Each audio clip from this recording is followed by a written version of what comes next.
Hi, it's Sandy Wyllie. Welcome to my mental health channel, where I wipe away the stigma of mental illness by talking about my own personal struggles having borderline personality disorder, complex post-traumatic stress disorder, anxiety and panic attacks, depression. I talk about my narcissistic mother who used to beat me when I was a little girl, my paranoid schizophrenic father who was in and out of mental hospitals, my unethical psychologist who raped me and sexually exploited me, all the different types of therapies I've been in, and a plethora of other mental health related topics. But I only come on as a former patient of almost 20 years. I am not a licensed therapist. I do not hold a degree in psychology, so I cannot diagnose you or give you a professional opinion. All I ask in turn of you is please be kind and respectful in the comments. Please be kind and respectful to me. Be kind and respectful to other people who comment. We don't need to agree on everything, but we need to show each other kindness and respect always. Now, if you are new to my channel, welcome, welcome. Stick around, take a chance, like and share with all your friends and on social media. The little subscribe button is on the right hand corner there. Click that because it's 100% free and that way you will be notified every time a new video of mine comes out. Now, today's topic is, are you trying to fix the person you're having a relationship with? I think a lot of us, if not most of us, have done this at some point in our life. And it all stems from our childhood trauma. How we wish mommy and daddy weren't in so much pain, and we couldn't fix what was broken in our childhood. Like, for instance, I couldn't fix my dad. My dad was in and out of mental hospitals all my life. He left home when I was a little girl. He had severe paranoid schizophrenia. Schizophrenia is a major, major mental illness, one of the top. Most people are homeless who are schizophrenic. They're out in the street. They can't hold down jobs because they're delusional. They're out of touch with reality. They hallucinate. They hear voices. They can become very violent and impulsive. And so I couldn't fix my daddy. So growing up unconsciously, it's not something we do consciously. This is something subconsciously that we do. Growing up, I picked a man that to try to recreate my childhood and correct it, because I couldn't correct it as a little innocent girl. And I did that with my psychologist, Dr. James Barbaria, who sexually abused me and took advantage of me. I'm using this relationship because it is the person in my life that I did try to fix. Even though he was my psychologist, I tried to fix him. And I was paying him to get help, because, I needed a lot of help. I had borderline personality disorder. I was drinking heavy at the time. I was destroying my life. I was doing a lot of, I needed a lot of help. My parents died back to back, and I went to him as a patient. And instead of talking about my problems, I paid him to talk about his problems. So he started telling me about his past and how his father brutally beat him, like my mother brutally beat me. They were the same way. His mother was narcissistic, and his father was narcissistic. His mother was narcissistic because she would ignore him and she would tell his father to what he did wrong and to punish him. And she knew that punishment involved a severe beating where he'd be bleeding with welts on his back, just like my mother did to me. So it became a role reversal, except that I wasn't, I didn't hold a psychology degree, He wasn't paying me, I was paying him. I didn't have the degree. I didn't go to school for 8 to 10 years, you know. Now, what made me want to fix him? I wasn't consciously aware of it, but it was because I was trying to fix my daddy. I was trying to recreate the situation that I grew up in and correct it. So if I could fix my psychologist, who was broken, and Dr. James Barbaria, Jim, was a very broken man. He was, he needed help, all right? He was trying to help other people, but in reality, he was the one who needed the help. And so here's the thing. You can't fix anyone. You can't heal anyone. You can't change anyone. It's hard enough to change ourselves, okay? We can never change someone else. It's hard enough to change ourselves. We can't heal anyone. See, that comes from the individual person. The only person that can heal you is you. Someone else can't heal you. I couldn't heal my psychologist. I couldn't help him. And he took advantage of that. He took advantage of my, empathy. A lot of empaths attract narcissistic people. And narcissistic people are everywhere. They're not just, psychologists, doctors are narcissistic. A lot of them are narcissistic. And that's why a lot of broken down, mentally unstable people go into the field of psychology to try to fix themselves. You see, subconsciously, they're doing this to fix themselves, because they couldn't fix their parents growing up. So they're recreating the same situation and trying to restore it. So it never works that way. It took me a long, long time to realize this, that I couldn't heal him. And I felt like I was madly in love with him. I felt, I wanted to help him. But I also knew, on the other hand, that, this is not right, because I'm his patient. And I'm paying him big money. He didn't take my insurance, so I was paying him $70 every week out of my pocket. And my husband was making $9 an hour at a bookstore at the time I was seeing him. And I was making $10 an hour part-time as a security guard.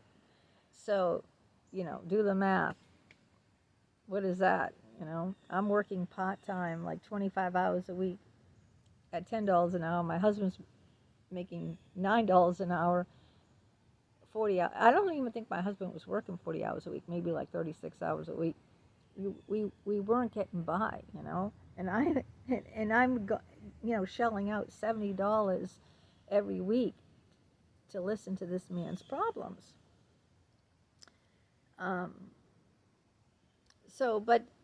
And that's why it was very traumatic for me, especially when he started having sex with me and, using me sexually, using me emotionally, using me as his therapist when he was my therapist, just using me and using me and using me, using my empathy, using my body to service him by giving him blowjobs every week, just using me over and over and over again. And I just had no one to talk about this with. It was devastating. But I'm just trying to bring up that with him, because I was trying to fix him. Because he reminded me of my father. Later on, years later, when I examined it, I noticed that he was a lot like my dad. My dad was very moody. My dad would come home from work and have a scowl on his face, and my mother would start swearing at him. Oh, you come in the door like this after I slaved, cooking this meal, and you walk in and you have this, scowl on your face, and I slaved all day in the kitchen trying to cook you dinner. And when Jim, Dr. Barberi, used to pick me up on dates, even though I was his patient, on dates, he'd pick me up at my house. And when I got in the car, he had a convertible, a little tiny convertible black jet Honda car, sports car, Honda S2000, something like that. Really shiny, shiny black, like Batman black. Blackman, when I say Batman, I mean, how Batman's vehicle is shiny, shiny black. And when I got in his car, instead of greeting me with a smile like other boyfriends did, including my husband and other boyfriends I had, you see someone, they get in your car, you smile, hi, he'd be like, he'd give me a scowl just like my dad did when he came home at the end of the day, giving me a scowl. And I'd say, hi, how are you? And he'd say, I'm tired. I worked hard. I work hard all day. And that's how my dad would come home the same exact way that Jim picked me up, Dr. Barberi. When he picked me up every Saturday night to take me out to dinner, he'd have the same exact face as my dad would have coming home every night after working all day and say the same exact thing. You see how history repeats itself, okay? History repeats itself, and subconsciously I'm attracting myself to my dad again. In Dr. James Barberi, Jim was my dad, and why I wanted to fix my psychologist is because I could never fix my daddy. I could never fix my dad, and so I'm trying to fix my childhood, correct my childhood experience through what I had with my psychologist, which was very toxic. Now, you don't have to be dating your psychologist. It could be anyone you're dating who you're trying to fix. You're in a toxic relationship, whether it's a man or a woman, whether you're a man or a woman. If you're in a relationship like that, in a toxic relationship, especially with a narcissistic person, and you think you can fix them because you love them so much, you think that your love will heal them if you just give them enough love, enough care, enough time. And it never will. It never, never, never will. And sometimes people spend their whole lives, and never even figure that out. Or they might figure it out after they invested a good chunk of their life with a person, trying to change it, and they never can. They never, never can. I heard that narcissists cannot be healed. There is no cure for narcissism. This is what I heard. Now, you can disagree with me, and that's great. I said we can disagree with each other as long as we are kind and respectful in doing so. So if you already know that narcissists can't be healed, your love, your time, your heart, you're draining yourself on something that, is never going to happen. They will never heal. And meanwhile, you're hurting yourself. You're physically hurting yourself. You're mentally hurting yourself. And I was hurting myself, and I turned more and more into an alcoholic by my psychologist. I never had an alcohol problem until almost 50. Never had an alcohol problem until I got into therapy. That's why I don't believe in therapy. I think therapy can destroy your life. It has destroyed mine. I'm still recovering from all this trauma. It is very traumatic. But if you think that you can help someone like this, you're not going to be able to help them at all. And you're going to hurt yourself in the process. You're going to lose yourself in the process of trying to fix the other person. So, see, two halves don't make a whole, okay?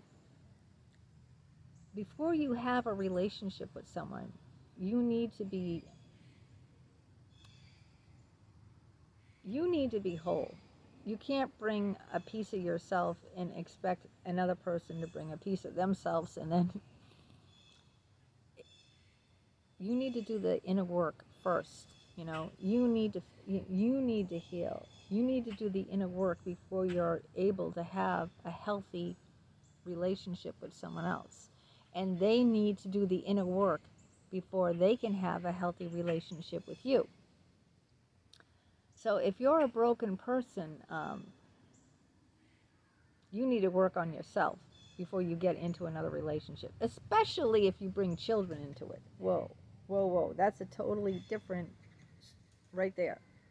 Don't bring children into a situation like that where you have broken people as parents. Don't, because you're going to destroy their lives.